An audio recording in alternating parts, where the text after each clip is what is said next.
Okay, good morning, everyone. Welcome to the March 23rd Best Practice webinar for our 21st Century Community Learning Center group or network here today. Very excited about our presentation today. We have three presenters from the Iowa Department of Education. We have Robin Holt, Deb Linderblood, and Stephanie Drost, who will be speaking about the USDA After School and Summer Meal Program. So I would encourage you to please drop your questions into the chat. I'll be glad to monitor that during our presentation today. And ladies, thank you for your time. Well, good morning, and thank you for inviting us to present this morning. My name is Robin Holtz, and I'm the lead consultant for center-based programs. And I'll be talking primarily about the Child and Adult Care Food Program. But before I start, I'd like to give a little bit of background just about USDA child nutrition programs in general. We work at the Bureau of Nutrition Services, as I mentioned, at the Iowa Department of Education, and we administer the 8 programs you see on your screen. And rather than bore you and read them all, I'll just mention that we'll talk about the 3 that are highlighted in blue: the Child and Adult Care Food Program, After School Snack Program, and the Summer Food Service Program. Well, USDA child nutrition programs are authorized by Congress every 5 years, and at the federal level, they're administered by the United States Department of Agriculture. In Iowa, at the state level, it's the Iowa Department of Education, Bureau of Nutrition, that administers the program for the state. Then the programs are implemented at the local level by organizations within communities, such as child and adult care centers, preschools, and Head Starts, outside school hours and at-risk programs, community organizations, schools, and potentially units of local, county, municipal, tribal, or state government. So today we're going to focus in on those USDA sub-programs that really are the best fit for probably your programs, the after-school alliance types of organizations. Within the Child and Adult Care Food Program, we have a sub-program called the Outside School Hours Child Care, and one called the At-Risk After-School Meals Program. They're similar. They both serve school-age children when school is not in session, but there are slight differences, and I'll be explaining those. Then Deb will speak about the National School Lunch Program sub-program, which is the After School Care Program. And then Stephanie will talk about the summer program. We'll also have time for questions and answers as we go. So the Child and Adult Care Food Program's goals are to provide a subsidy for serving creditable, nutritious meals to children. Normally, the reimbursement is not enough to cover the full cost of meals, so that's why we call it a subsidy. Although centers in low-income areas or who serve a low-income population may have enough money to pay for the food and some to spare. As you'll see in a little bit, the reimbursement rates vary depending on the populations that you serve. And the second goal of the program is to promote lifelong healthy eating and physical activity habits. Sometimes there are grant opportunities for additional funding to promote those goals, but also in our education that we offer, we try to weave in those topics as well. The responsibilities of participants on the program are to serve meals that are compliant with the meal pattern, both in the items served and in the amount served, to keep records to support the meals served, and to follow required procedures for use of federal funds. On the CACFP, the participants that we serve range from 0 up to age 60 and over. However, for these sub-programs that I'll be focusing on this morning, outside school hours child care program serves children who are school age up to age 12. And then the at-risk program is for 0 through 18 years of age, or through 19 if the student is still in school when they turn 19. In order to be eligible for the CACFP, the organization needs to either be a public organization, such as a school or some other administered by some other branch of government, a nonprofit organization, or a for-profit organization that serves at least 25% low-income children. At-risk after-school programs may not be for-profit if they sponsor other sites, and they must be area eligible, meaning located in the attendance area of a school that serves at least 50% low-income children, and we define that as eligible for free and reduced price meals. It must be a non-residential program and also be licensed by the Iowa Department of Human Services if that type of site is required to be licensed by DHS. There are programs that are exempt from licensing, and that's allowed as long as DHS says they're exempt. All child care centers must be licensed. Child care in schools must be licensed. YMCA programs may be licensed. And then the ones that we often see that are exempt from licensing include things like Boys and Girls Clubs, some YMCA programs, and certain before and after school programs. So it's really up to DHS to determine whether a site must be licensed or not. And if licensing is not required, then we require inspections, health and safety inspections in lieu of a license. So the first of these two programs that are probably the best fit for after school care would be, the first one is the Outside School Hours Child Care Program. We abbreviate it OSHCC. So if you see that on a slide, that's what it's referring to. This program serves children before and or after school, and it may or may not be licensed, again, depending on what DHS determines. It may operate during the summer, and it has the same eligibility criteria as other CACFP centers.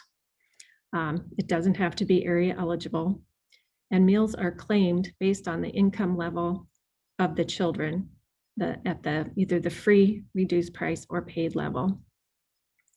The record keeping requirements are similar to those required for child care centers. And these programs may claim up to 1 meal and 2 snacks, or 2 meals and 1 snack per child per day. They must offer a structured environment and follow the CACFP meal pattern. The exception is if you purchase meals from a school, then the school meal pattern is allowed instead. And then also self-monitoring reviews are required. The second program is the CAC at-risk after-school meals program, which serves children when school is not in session, but it's during the school year only. And the exception would be if a school operates year-round, then the after-school or the at-risk program could also operate after school year-round. That is usually the exception in Iowa. So we don't have many programs that do operate year-round. Children may be served on weekends, holidays, and school vacations. It must offer enrichment programming.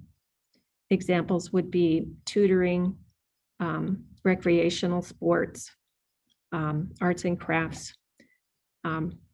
There's really a wide range of acceptable options there, but there has to be something daily. Every day snacks are served, something must be offered. However, it doesn't have to be, children don't have to participate, you just have to offer it. The site may or may not be licensed. And in this program, only up to 1 meal and 1 snack may be served per child per day. And if it's a school day, meals must be served after school. If it's a school vacation day, then any 1 snack and any 1 meal may be served. And again, the CACFP meal pattern should be followed unless the meals are provided by a school. As I mentioned before, the site has to be area eligible, meaning located in the attendance area of a school with at least 50% of its enrollment eligible for free and reduced price meals.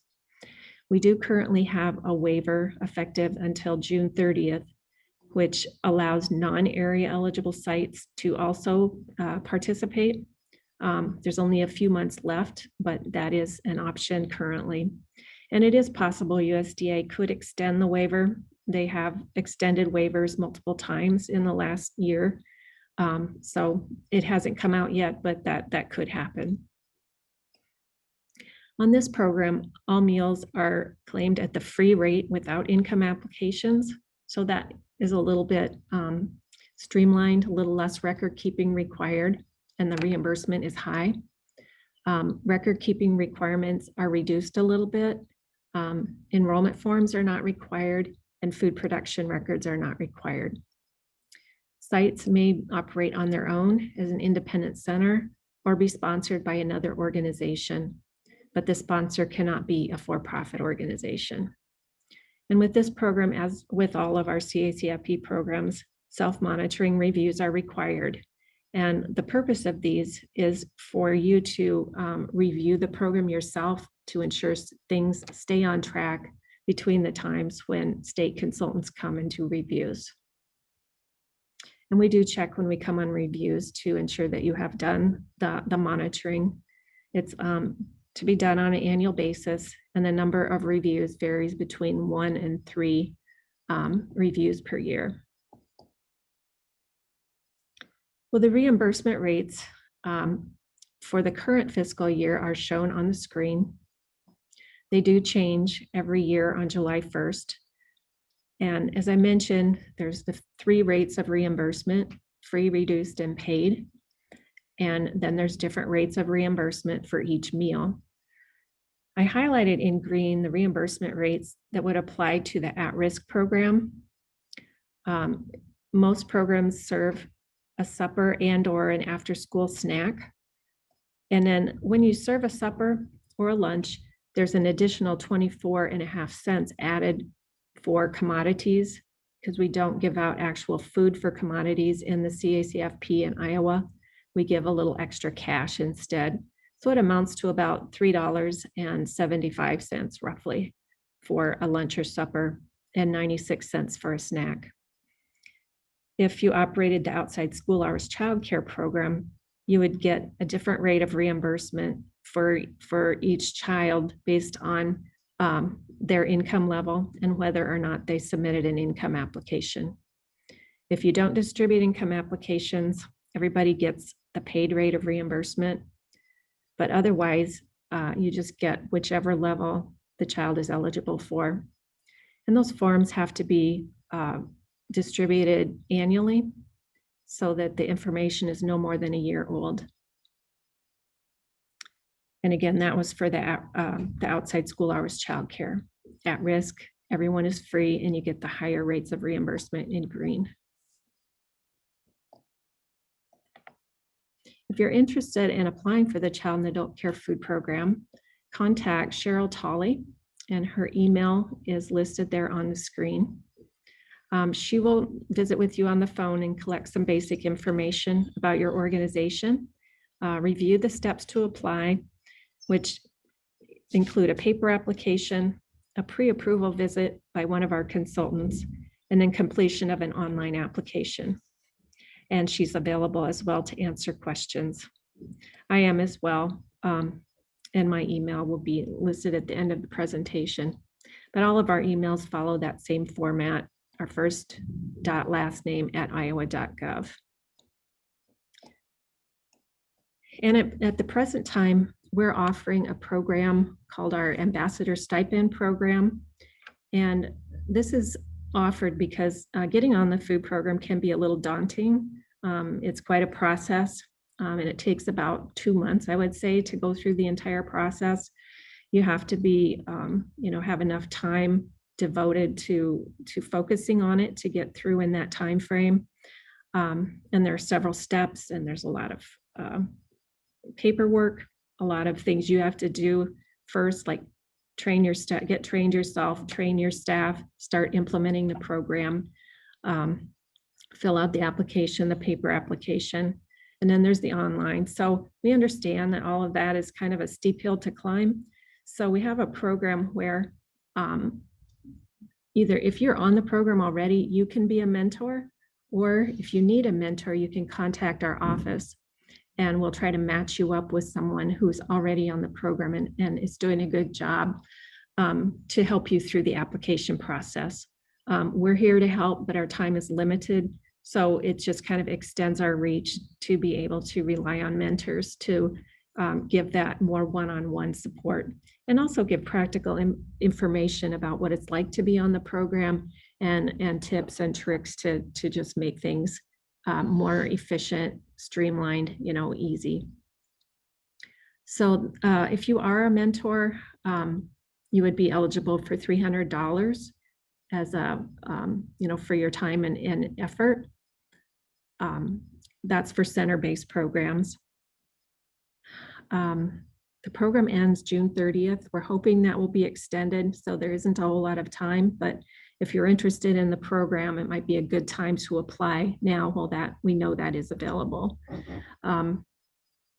If you are interested, the Iowa Department of Education CACFP webpage is where to find the link. And again, if you have questions, contact Cheryl. Any questions for me before we move on with Deb's presentation? Please feel free to unmute and ask your questions here, or drop those into the chat. And Robin, at this time, we don't have any questions in the chat. Okay. Well, I'll stop my video and let Deb here get in place. And if there are questions in the meantime, we can take those before she starts. Sure. Are you okay doing the clicker yourself? Yeah. Fine.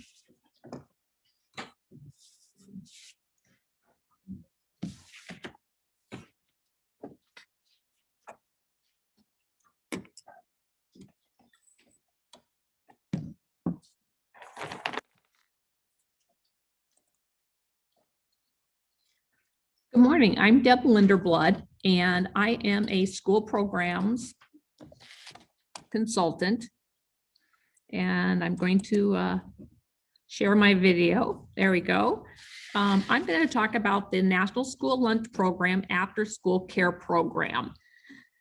The goals of the After School Care Program component of the National School Lunch Program. It's a federally funded assisted snack service that fills the afternoon hunger gap for school children. The program offers cash reimbursement to help SFAs provide a nutritional boost to children enrolled in after-school activities.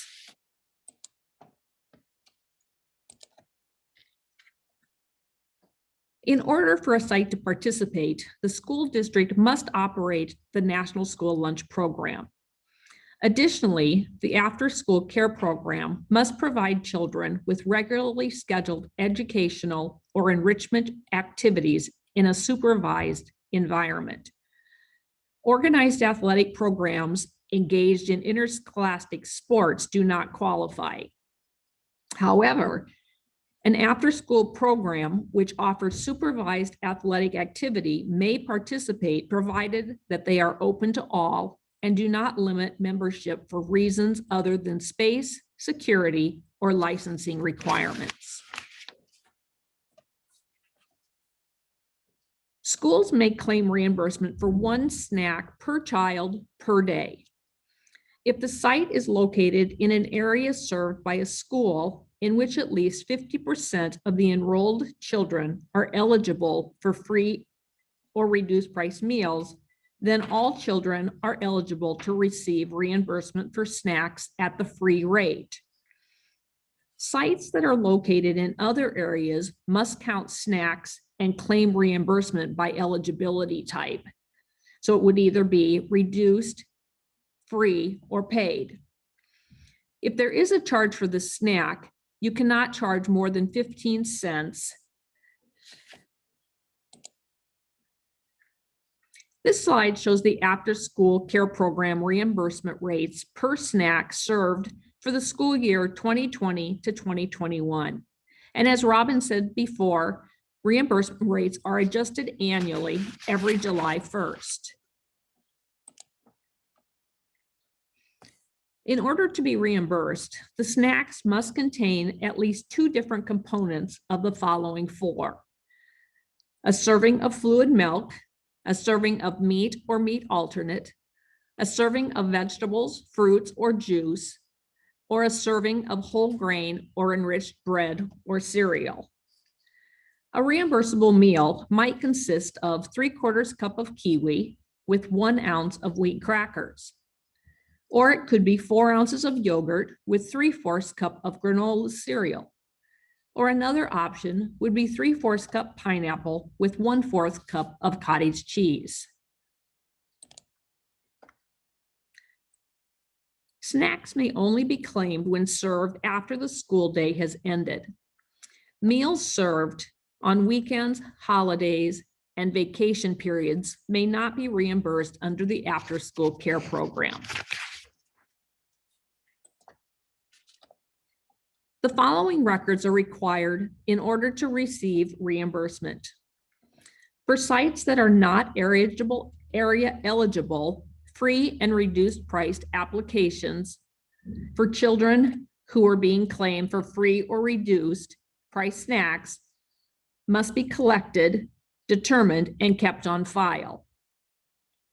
Meal counts for sites qualifying for free reimbursement for all children would be a total meal count and meal counts by type for sites that are not area eligible. You would also need to keep documentation for each child's attendance.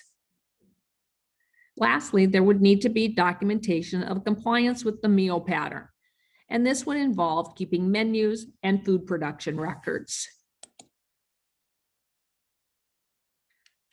Self-monitoring forms must be completed 2 times a year per school year. The school must conduct the first review unannounced during the first 4 weeks of the snack service when the after-school snack program is in operation. The review must assess each site's compliance with counting and claiming procedures as well as the snack meal program. A school should contact the school program administrative consultant, Patty Harding, regarding their interest in participation. Patty can be reached at the email address that is on this slide. The state agency will determine whether the eligibility criteria are met. Also, a permanent agreement must be completed and the after-school care program must be added to the site's application packet.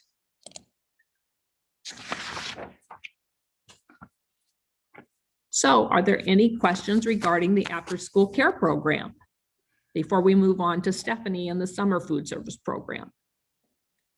Deb, we do have a question in the chat. This is actually from Vic, who is also at the department. He wants to know or would like to point out that some of our program partners with their food bank or the Food Bank of Iowa to provide those after-school meals. So can a program enroll in at-risk funding and pay the food bank? At-risk funding. Oh. Is that the at-risk program? Yeah, being the program, they can, as long as they just can't show a profit, you know. They can, they just can't show a profit. Okay.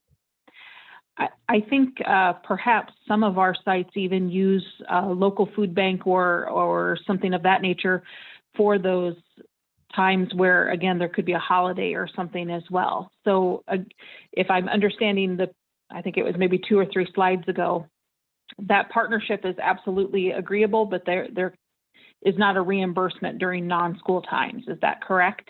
That is correct, yes. But they can on my program. Okay. But they can on Robin's program, just not on the after-school care program. Okay. Are there any other questions from our attendees? Again, feel free to unmute or drop your question into the chat.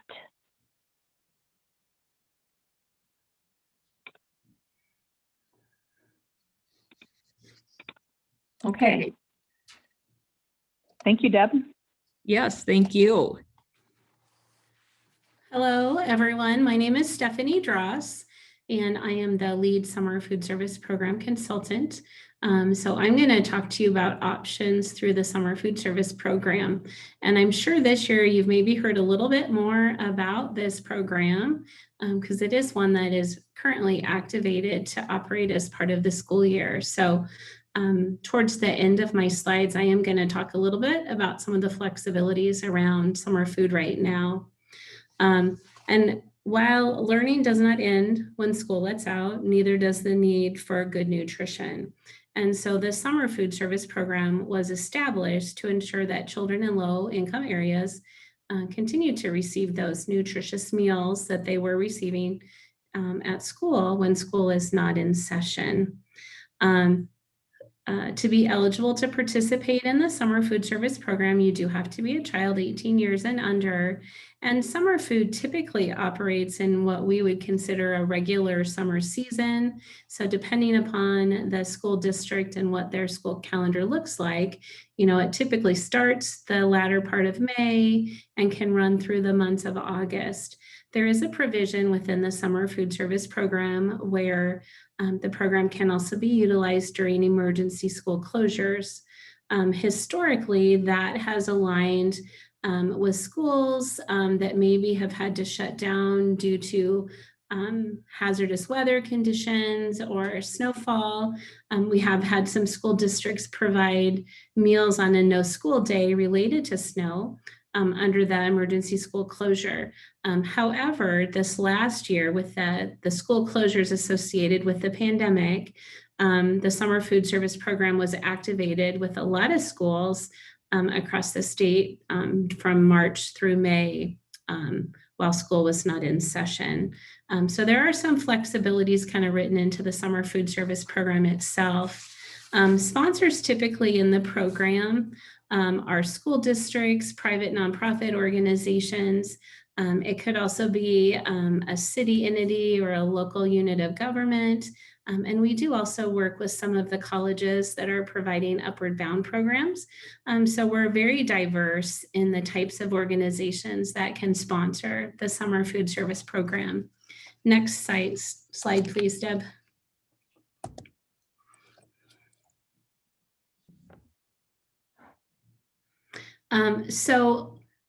To kind of give you an idea of how the summer food service program is structured, that sponsoring organization is the organization who has agreed to kind of take administrative responsibility of the program, determining site locations, doing some of the administrative work like submitting claims, maintaining the documents that have been discussed in some of the other child nutrition programs, and also training the staff and volunteers that operate the program.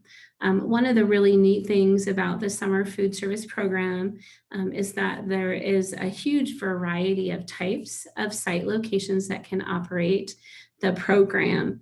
And sponsors are called to really look at their community to see what's going on in their community and how they can best reach children through child serving organizations or locations that might be centrally located and have access to a lot of children that would benefit from the program. So I tried to list on this slide some of the potential site locations that summer meals are provided at. Schools make really good locations because they have kitchens on site, they have cafeteria spaces, some serve outside on playgrounds, but we've also seen a large increase in non-traditional, non-school site locations. Libraries have become a very active proponent because they have summer reading programs. We know that Boys and Girls Clubs and YMCAs are also great site locations because they have summer enrichment activities going on as well. But as you can see from this slide, there is a real large diversity in the type of site that can operate in the program. The summer program does not have an actual requirement that activities have to be provided at the site, but we do know that sponsors that have sites that do have programming seem to have more ongoing success with those site locations. They have better ongoing participation, and we've also found that it really works to kind of reduce the stigma of that meal site. when a child or a student can come and participate, and it's not just the meal that they're participating in, but it's also maybe an activity. So it does work really well to reduce the stigma. After school programs have also been really terrific summer food service site locations, because although they may do after school programming during the school year, a lot of times they flip to a school day program. And so they align very well with the summer food service program, because then they can continue to provide daytime meals within that program. So it's a really good opportunity for after school programs. Next slide, Deb.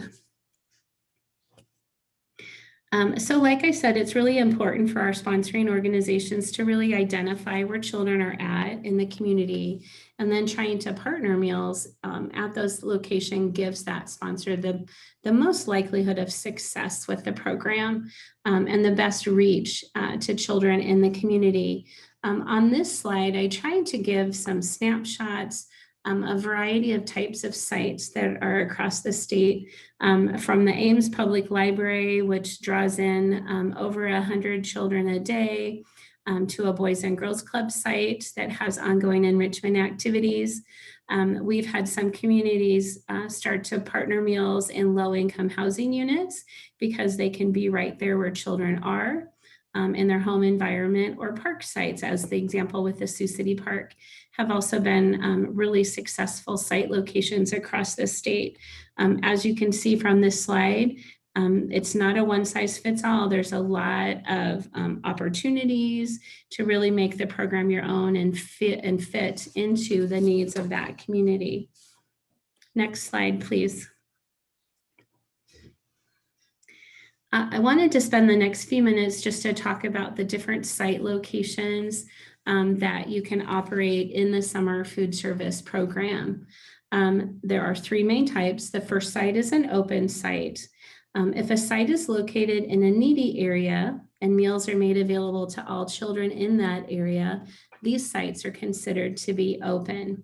And very similar to the other child nutrition programs, need is determined by what's called area eligibility data, which is either being in the attendance area of a school that has 50% free or reduced eligibility, or within an eligible census block or tract that also demonstrates 50% free and reduced eligibility. In the summer program, we can use census data that is either for the age group of 0 to 12, which would be consistent with the CACFP age group, but we can also use 0 to 18. Robin kind of alluded to the fact there is an area eligibility waiver in place right now. And that waiver does allow for sites to operate in areas that would traditionally not be eligible to operate. And USDA just extended the SFSP waivers to go through September 30th. So we do have opportunities for site locations to be established for this whole regular summer season in an area that may not typically be eligible. Next slide, please. The second type of site is called a closed enrolled site. And this type of site is only open to an identified group of children. So a program, whether it's an enrichment or an activity program, as opposed to the community as a whole. So an open site is really focused as you establish your site, you communicate your meal service times, and everyone is invited to come participate. At an open site, you can have a program in place. And so you're feeding program children in addition to community children. In this closed enrolled site, the site location is opting to just feed the children that might be on site in a program at that location. Closed enrolled sites must establish that 50% or more of the children enrolled in that program are eligible for free or reduced meals. And eligibility can be established either through individual income eligibility of the children who are actually enrolled at the program at that site location, or closed enrolled programs can also use area eligibility. So if there happens to be a program at a school whose kind of targeted enrollment is that school building, and that school is 50% free and reduced or greater, we can use that area eligibility to also qualify a closed site. In a closed enrolled site, reimbursement is provided for all meals and snacks to children in the program. And I don't think I mentioned that with the open site, but that's an open site as well. So all children that come and participate at an open site, a sponsor can claim reimbursement for all of those meals. And the same is said with an enrolled site. All meals are considered reimbursable when provided to children 18 and under. Next slide, please, Deb. The third type of site in the summer food service program is a camp. And a camp can be a residential camp or a non-residential day camp. These programs do have to offer kind of a regularly scheduled food service as part of an organized program for children. One of the differences in the campsite location is a camp does not have to meet that threshold of 50% free and reduced eligibility. But in this site location, meals are only reimbursed to children who are eligible for free and reduced. So there's no criteria to meet a threshold, but it is different in that all meals are not reimbursed. Only the meals eligible for reimbursement are those for free and reduced children. At a campsite location, you do need to collect income eligibility applications, or you might work with the local school district to have shared school eligibility. When you submit your claim, then you're going to claim the free and reduced eligible children, and you'll get that full summer reimbursement for those children. And then you would look at program dollars to either support that paid status student, or you can also charge paid status students for the meals served at campsite locations. Next slide, please, Deb. When participating in the summer food service program as either an open or a closed enrolled site, you can choose to offer up to 2 meals or 1 meal and 1 snack per day. When participating as a campsite, you have an option or an opportunity to offer up to 3 meals or 2 meals and 1 snack per day. This is the maximum number. You can also choose to just offer 1 if that aligns with your program better than trying to provide 2. The summer food service program is typically a congregate meal program, and so with that, meals must be consumed on site, and children may not pick up a meal bag to take home with them. This requirement has typically been put in place to ensure that the child is the one to receive that nutritious meal.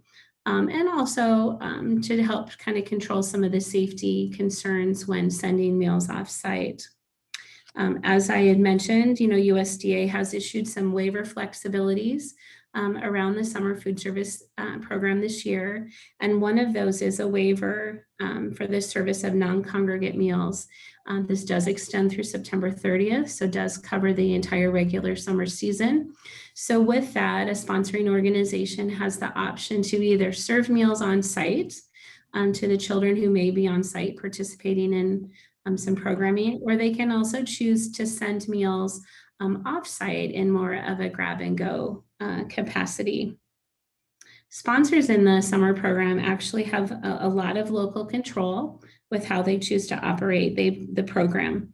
They get to choose the days that they wish to operate and the times that meals can be served.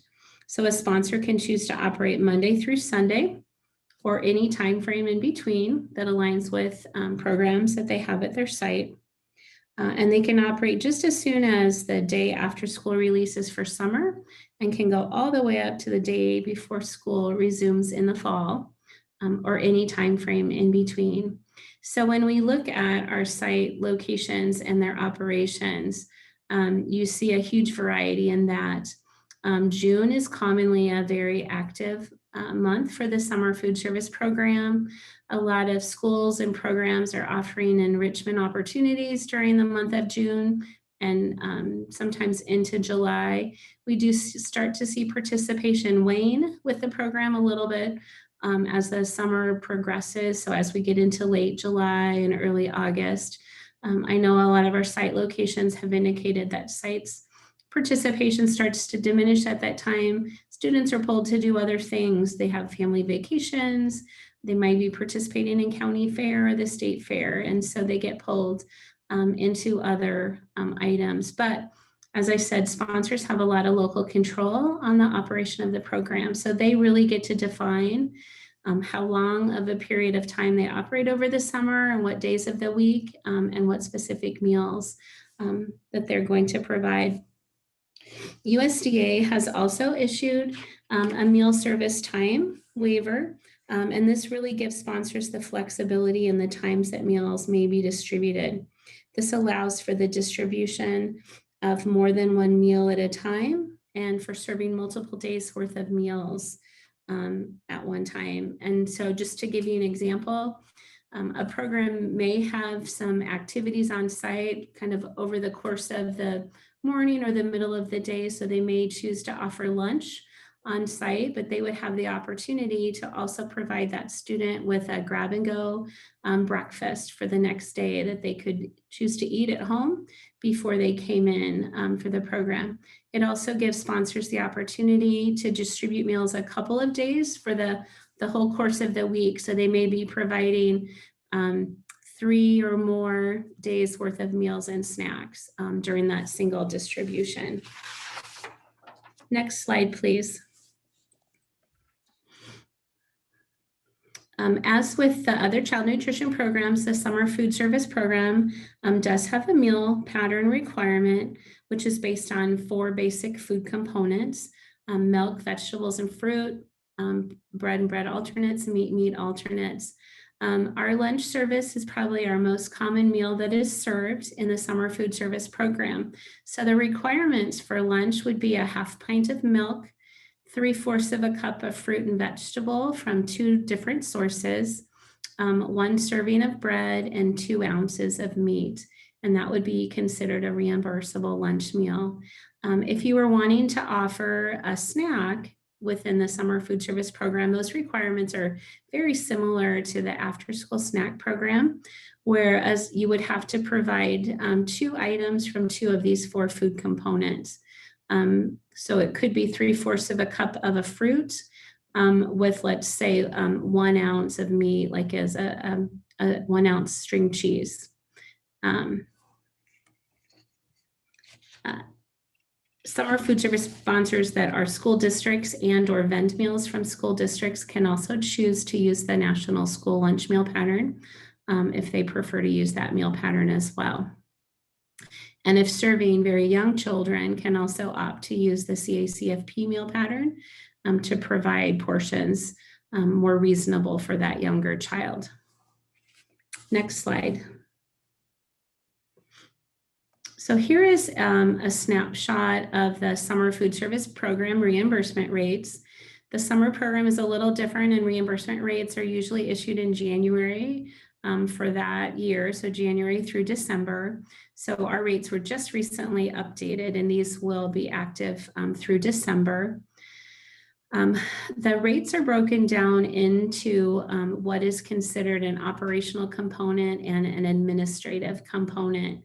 And what I've included here is not that breakdown, but the combined rate of reimbursement. But you will see there are 2 categories of reimbursement. Program operators that provide meals via self-prep method will receive that higher level of reimbursement that is in the left column.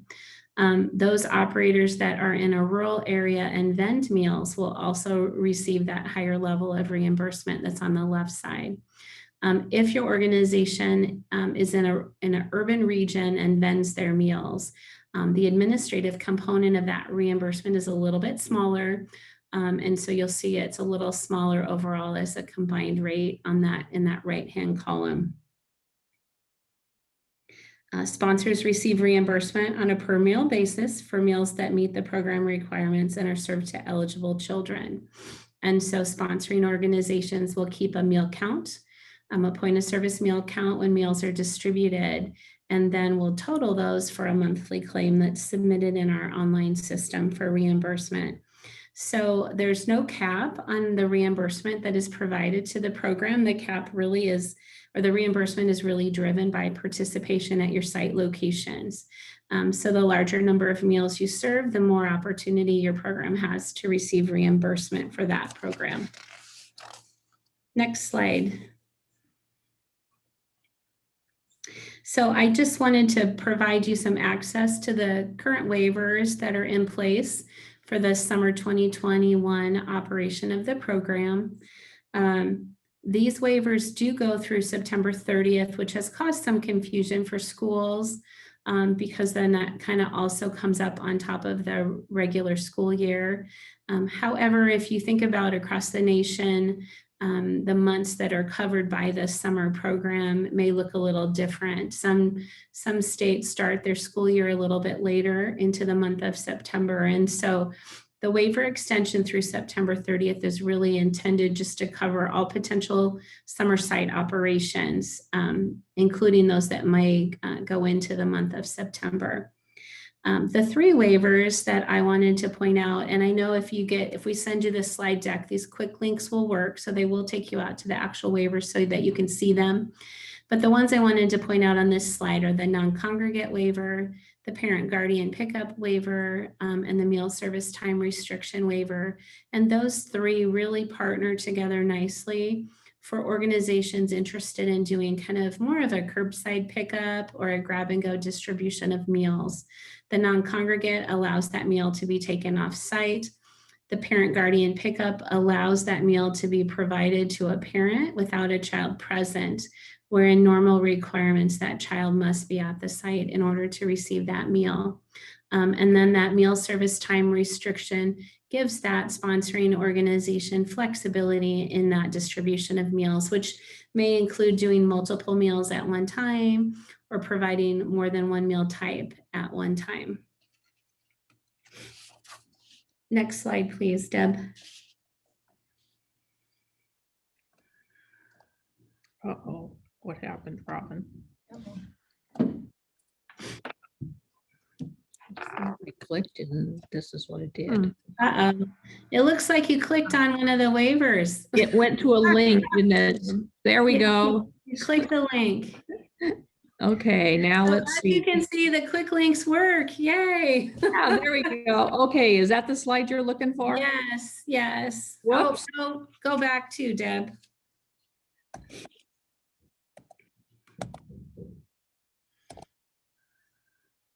This is the other. Oh, go back one more, Deb. One more. Oop, maybe I'm going the Going the wrong. wrong way, Deb. There we go. I think that's the one you want. Sorry about that. You know what? We always have some sort of technology glitches. We apologize. This is just the other waivers that are out that are available.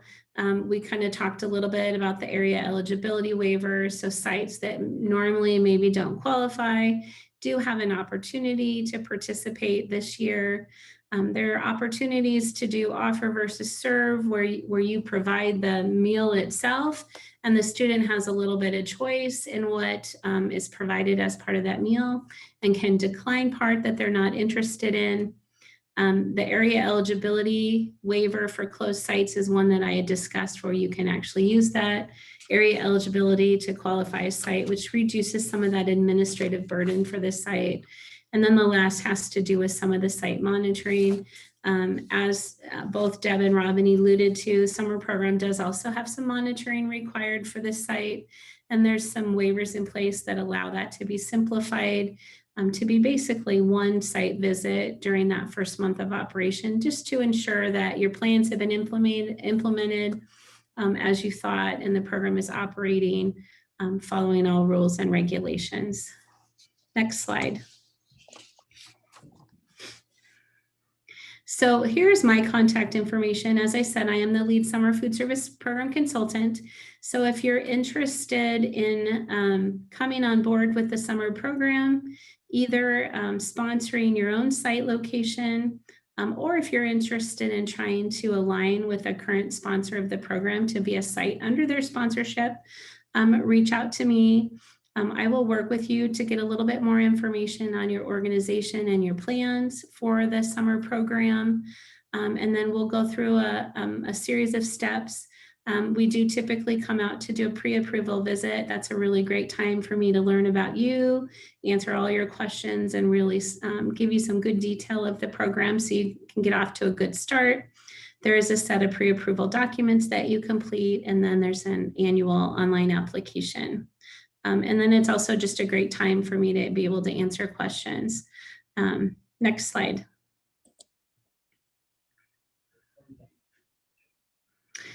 We did want to point out that there are some resources available on the Department of Education website. If you click on the link that's provided, that will take you to all of the nutrition programs that are available. And then on the left side of that web page, you can actually click into the program you're wanting to get more information about, whether it's the child and adult care food program, the summer program, or the after school program that's part of the National School Lunch Program. But we have resources out there, guidance documents, recorded webcasts, different things that might help answer some of your questions or give you some more information.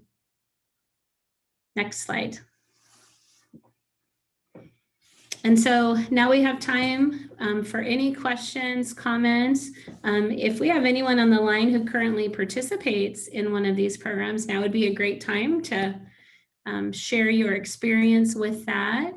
Or if you have questions, we're here to try to answer those questions for you today. So Stephanie, we do have a couple of questions in the chat. This also could be for Robin and Deb as well. Do the programs that you spoke about today do they require a mandatory amount of students during the school and summer programs?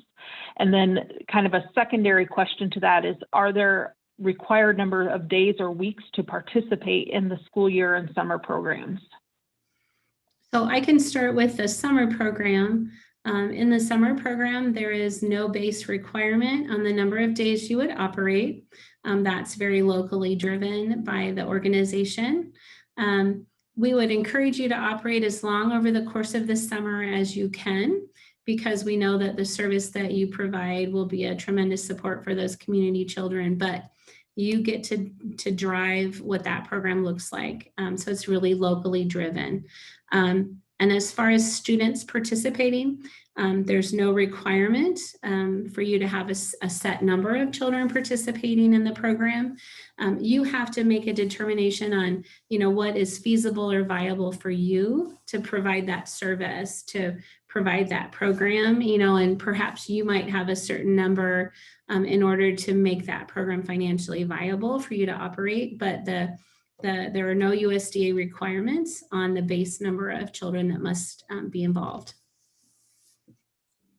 Thank you. Robin or Deb, do you have any insight on your particular program? It would be the same as what Stephanie just said. Okay, thank you for that. The next question we have in the chat is, does the meal and snack payback include staff, employee, or volunteer meals, or only the students? Do the meals ever include family? So the reimbursement that is provided is intended to cover the costs of preparing the meals. So it would include the cost of food, labor, supplies, items like that, equipment that is necessary. In the summer food service program, adults that participate in the program as far as are participating in that meal service opportunity. So someone who's maybe helped to put meals together, maybe serving meals on that line, doing that point of service meal count, they are eligible to receive a meal as what is called a program adult. So the reimbursement that is received for student meals can be used to provide that adult meal. If another adult comes to the site that's not actively involved in the program and operating that program, there is no reimbursement available for that, and those adult meals have to be charged for. That is also another really great opportunity or place where a partner organization could maybe come on board. They may have some funding available to help provide some dollars for those adult meals that are being served, or you might be able to utilize the food bank for some food supplies to help provide. But the programs really are child nutrition programs. And so ultimately the reimbursement provided is intended for meals served to children. I don't know if I fully answered that. Yeah, I think so. Deb or Robin, do you have anything to add? it would be the same for our programs that we discussed as well. So there would be program adults and then the non-program adults that would not, you would not be reimbursed for either one of them. But the program adult could have the meal at a free price. Okay, thank you. In the after school or the at-risk programs, the adults can't be claimed for reimbursement. They can be fed a meal at no charge, but their meals cannot be submitted for reimbursement. Thank you. We have one more question in the chat, and that is, does the summer program still allow children to bring in their brothers or sisters to have lunch? So that is dependent upon the type of site that the organization chooses to operate. So if the organization chooses to operate as an open site location is open to all children 18 and under. It can be a family member of a child who's doing a program on site. It could be a child who happens to be in town visiting a grandparent that week, and they know that meals are being served at that site location. So an open site is all children. So if you have a summer program operating at the site and you're feeding those program children, if you choose to operate as an open site, you would also be saying, I'm also opening the doors for other children who might want to come and eat while we're providing meals here. If a site location operates as a closed site, then your intention is only to provide meals to children enrolled in your program, enrolled and participating in your program. So as a closed site, you're really only allowed to provide meals and receive reimbursement for those provided to the children in the program itself, enrolled in the program. Thank you. So that's all the questions in the chat. Does anybody, would anybody like to unmute and come on and ask a question?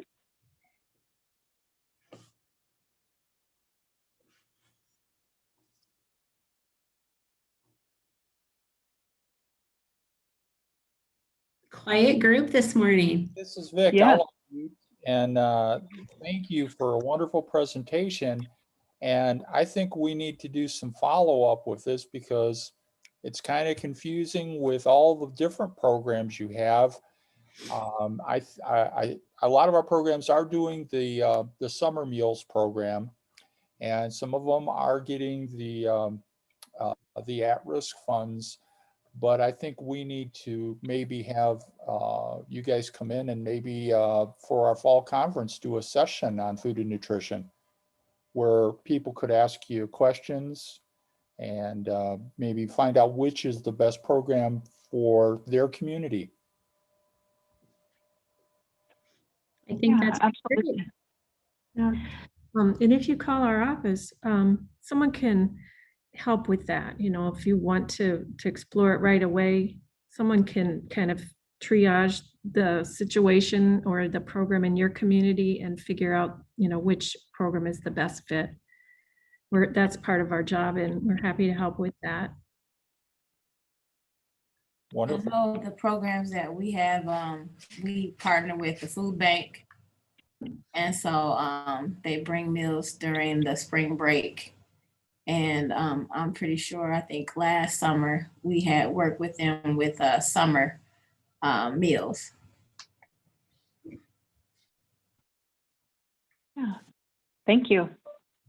And sometimes these programs you can be on multiple programs, and they work together. We have the Northeast Iowa Food Bank is on the Child and Adult Care Food Program, and they sponsor sites that are non-affiliated. In other words, they're not part of the food bank. They might sponsor a Boys and Girls Club or a Salvation Army site, and they provide the food, but the staffing is provided by that other partnering organization. That's just one example.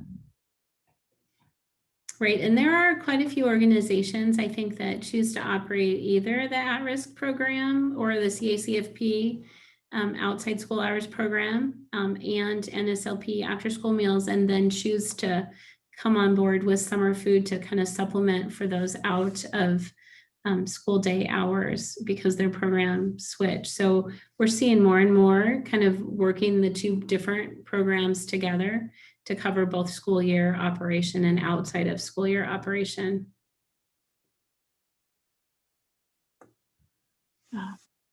Absolutely. So we are at our hour. And again, I want to thank our presenters today for a really great presentation, lots of information. To the participants, I would like to point out to you that I do have the slide deck, and we will be posting the recording of this session along with that slide deck, so you will be able to have those accessible links to access those documents that our presenting team discussed today. So with that being said, I want to thank our presenters again for their time, and wish you all a happy and dry Tuesday as I look outside and see that it's picked up with the rain. So thank you, everyone. Have a great day. And this recording and information will be posted within 24 hours. Thank you. Thank you. Thank you.